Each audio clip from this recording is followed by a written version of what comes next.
I feel like I look extra dead inside today, and it's literally just because I haven't had coffee today. I just woke up, like I essentially just rolled out of bed and got ready, and I didn't even like do a good job at getting ready. What? Hello everybody and welcome back to my channel, or welcome to my channel if you are new. And if you are, you should definitely subscribe down below. That would be cool.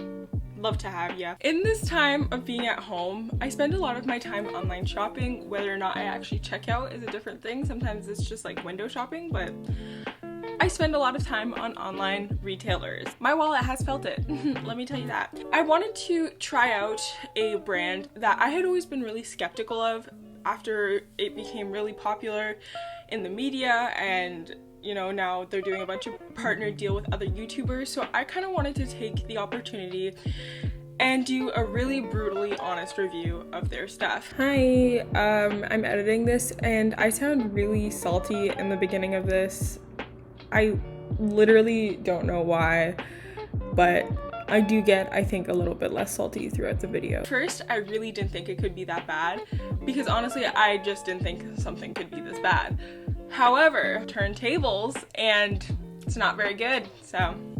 So today I'm doing a super honest review of Nasty Gal, and I wanted to do this and have it be positive because I watched a lot of my favorite YouTubers do brand deals with them, and I gotta say, I'm not particularly impressed. So I'm just gonna jump right into the pieces and then we can talk about what my thoughts are. Well, the zipper on this isn't even going up all the way. So first I got this pair of high-waisted blue skinny jeans. I actually had been wanting a pair of these just because it's kind of the only pair of jeans that I'm really missing from my collection, and I'd been on the hunt for a good pair. Let's start from the top. So there's no pockets on the front, which I think is a pretty common occurrence, especially with British denim. I find that Topshop does that. I think Boohoo does that as well, and maybe even ASOS. I'm not quite sure. The pockets are really oddly placed on the butt, where I think it's supposed to have a lifting effect, but it really doesn't. And it's the thinnest, most flimsy denim material I've ever felt. Like, it's not even jegging. It has some stretch to it, but I wouldn't even call these jeggings because they are so not comfortable. They are too big. These are in a size 14. I'm typically a true size 14, occasionally even a 16 if there's no give at all to the pants, and very few occasions where I can size down to a 12, and this probably would have been one of them, but they just look so unflattering on every single inch of my body. Like, the crotch looked ridiculously awkward, and just the construction of these pants is not made for the human body. So aliens, if you're looking for high-waisted jeans, go to Nasty Gal. Those came out to $24.80, so it wasn't a particularly bad price. These are also the disco fit jeans. I don't know what that means, but they did not make me feel like I wanted to go to a disco. If anybody who's ever been to Primark is watching this right now, I don't know if you've ever had to or have tried on or worn the 10-pound Primark skinny jeans. That's how that feels, and it doesn't feel good. The next thing is going to bring rage to my soul. I had this denim or leather jacket that I bought in Paris I guess 5 years ago now, and it was just starting to wear and it was time for me to get a new one. I obviously don't have the money for a real leather jacket, so I buy these fast fashion ones, and this one looks pretty cute. Like, it's just your basic beautiful leather jacket, normal, feels nice, whatever. Tag says extra large, that's the size. It's not even a Nasty Gal tag for starters. And to make everything all that much better, they sent me a size 4. I ordered an extra large and they sent me a size 4. That's not even the same sizing chart. Like, I'm confused. This leather jacket was fairly expensive too for an imitation leather jacket. It came out to $56. Usually you can get them at like H&M, same quality, actual extra large, for like $20. So overall, not impressed. They are going to refund me for it, which is fine. Like, I have to send it back, but this is actually a pretty decent, like, it feels pretty decent quality, so I'm actually just really disappointed they don't they sent the wrong size. I probably won't reorder though, because to be honest, I just don't trust it. I've been wanting a t-shirt similar to this for a really long time, and I almost bought it a few times from different record stores, but I didn't. And I found it on Nasty Gal for $34.80, and it is a Prince Purple Rain t-shirt. This is in a size. This is in a large. I would say this one is probably the one that is the most true to size. It's oversized for sure, and it actually feels like a good quality t-shirt. I think this is one of the main things that actually will work for me and I will be keeping. Definitely feels better quality than everything else that I've shown so far, so we stand that. The next one, I haven't tried this on yet just out of fear. It feels really soft, but it's this mock neck, like, what do they call this? Padded shoulder and wiser plus sweater. So I got this in an 18, so it's definitely too big for me, but I really like the picture on the model, and it's a like mock neck. It has like a cinched mock neck with these like billowy sleeves. I don't know what you'd call them. It's a cute basic knit.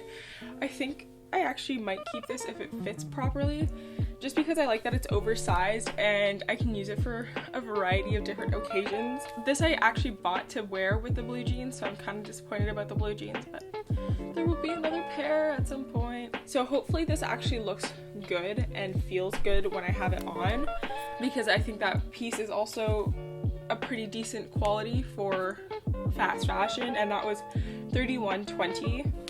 The second to last piece is this mock neck dress.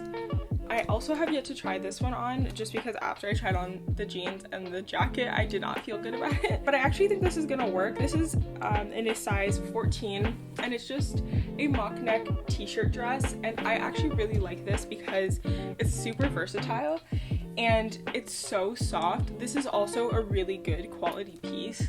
To be honest, I was really harsh with the first two items, but this piece is honestly really good as well. Just like, it's really light fabric, but it's also very breathable and something that can be worn for various things. And if you guys know me, you know I love a good mock neck moment. So when I saw this, I thought that it was a no-brainer. I will have to try it on because I have yet to find a good t-shirt dress, but overall I think this is a really nice piece, regardless of whether or not it fits on my body. It's called the Highlight of Our Week Plus Mini Dress, and it was $22, and the color is Gray Marl. That's a really unflattering name, but... And then I'm gonna end on a negative note. So these are the Tartan Up Your Act pants. They are high-waisted plaid pants. They look pretty decent. Unfortunately, I had to size up in these. Oh no, I didn't. I got these in a 14. So they zip up on the side. Not only are they see-through and insanely thin, no human person can contort themselves to zip this all the way up. Like, I would need somebody every single day that I wore these to come and zip up my pants for me, and every time I went to the bathroom I would have to have someone there to zip up my pants for me, because they are so high-waisted that my body does not contort in a way where I can hold it and shut it. So that's rather disappointing. The model was wearing these with a belt, and I love belts. I always wear a belt. There are no belt loops on this, so that was super not cool. There's also no pockets, which is another not fun thing. No pockets on the front, no pockets on the back, and again, they are see-through. So you'd have to be very careful with your underwear choice. And I just feel like these are the type of pants that I would wear once and they would just like tear. Like, whether it's the thighs that just give out from the friction of rubbing together, or an awkward squat moment. I just don't see these holding up, which is so unfortunate because the idea of them is so wonderful, but I honestly just don't want to wear these. They were fairly expensive. These were $37.20, so these were pretty expensive, and the quality just really isn't there, like, at all. So yeah, 50% of the things that I got were a huge bust, which is so saddening. Let's review. Overall, I think that 50% of my haul being good because of the fit and the quality is great. However, there's the other 50%, which is so far on the fashion spectrum from the first half, where those 3 items are A, not true to size in the slightest, B, incredibly uncomfortable, C, so cheaply made and so expensive for that quality. I think that the problem with Nasty Gal for me is that they have this mix of like really high quality versus really low quality pieces, and it's really hard to gauge what you're picking as you're shopping because you can't touch, you can't, you know, experience the item before purchasing it. One thing that I did appreciate was that when they ship to Canada, they cover all duties and taxes that we'll have once they come over from the UK, which is really awesome because ASOS doesn't do that and you end up getting slapped with a pretty big bill. Yeah, so that I really appreciated. Their customer service was really nice about the whole thing, and they're sending me a free return label for the jacket, and then I can just put whatever in there because you do have to pay to send it back, which I think is kind of scammy and suspicious, but I think Boohoo's like that too. I think ASOS is like that as well. So kind of weird, I don't know. Everything on their site is there for like 2 days at most. None of their stock is actually like long term. It's very fast, like it's super fast fashion where there's sometimes like they won't accept returns past I think 60 days because of how quickly their turnover for different styles are, which I think is just a little bit much for me. And they have their like vintage sustainable line, but it doesn't cater to anybody over a size large, which like yes, in some pieces I can fit in it, especially in like t-shirts and sweaters, etc. I can definitely do that. But in terms of like inclusivity on that front, it's just very much not inclusive, and their store has probably several thousand pieces on it, and such a small percentage in general is available to go past the size large. Like there's some straight size pieces that go up to extra large, and then they have their collection that's 0x to 3x I believe, and it's like at most 75 items, and that to me is kind of just not okay considering you have thousands and thousands and thousands of pieces otherwise. They obviously super remind me of Boohoo with like constantly having a 60% off sale when like nothing is ever actually full price on it. They are owned by Boohoo as well, so like a lot of the pieces that you can find on Nasty Gal you can find on Boohoo. So if you did really like something and they didn't have it in your size, you could just go to Boohoo and buy it. It's just a little bit like dodgy to me. I know that this is like a really big thing in the UK where they have like the stores like Misguided, Pretty Little Thing, Nasty Gal, and Boohoo. I don't know what it is, but they really like their high turnover like fashion brands, and that's cool, like do you, but just environmentally it's not very good. Price wise it's really not worth it, and like the only people I really see wearing these brands are influencers who get the items sent to them. Like if you look through their hashtags and stuff like that, for the most part it's people who are paid to talk about it or who are getting the clothes for free. So that's kind of dodgy to me. Like I know that it's still like a very reputable brand because like the owner had a book and a Netflix series made after her and etc. whatever, and that's kind of how the brand picked up traction.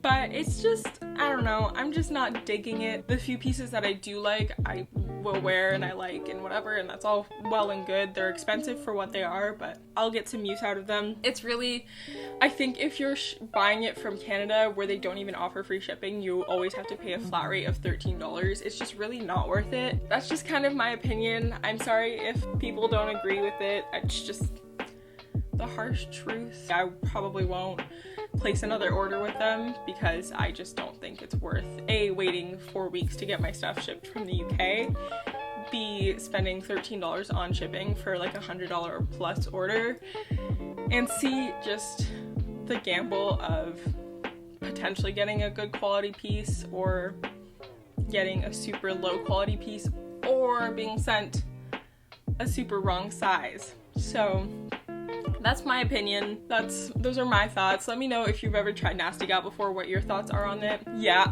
Anyways, I hope you guys enjoyed this video. I'm sorry I sound so tired and disjuntled. It's not that early in the morning, but it's early for me. So yeah. If you guys did enjoy this video, please leave it a thumbs up.